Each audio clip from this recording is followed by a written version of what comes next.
ज्यादा दुख की बात यह है कि जिनकी बदौलत से संसद में दलित वर्ग के सांसद पहुंचे हैं, मेंबर पार्लियामेंट पहुंचे हैं,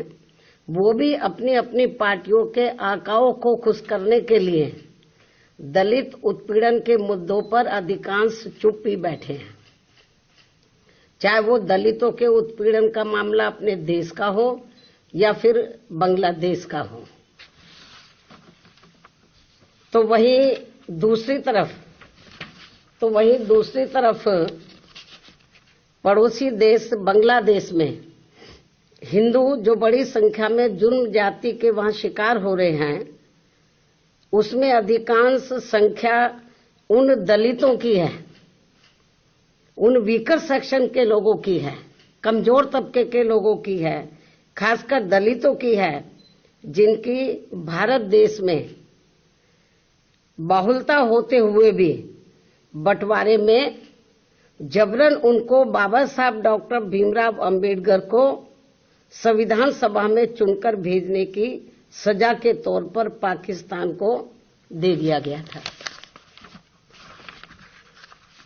इस प्रकार बाबा साहब डॉक्टर भीमराव अंबेडकर संविधान सभा में बंगाल के जिस जैसोर खुलना क्षेत्र से चुनकर आए, तो उसे हिंदू बाहुल्य क्षेत्र होने के बावजूद भी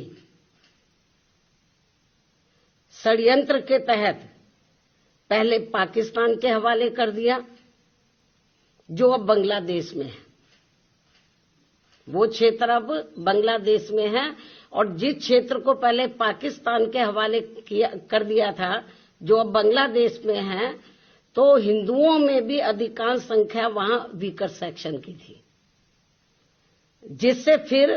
बाबा साहब डॉक्टर भीमराव अंबेडकर वहां से इस्तीफा देकर भारत वापस आ गए बांग्लादेश से। और ये सब जातिवादी खेल कांग्रेस पार्टी का था।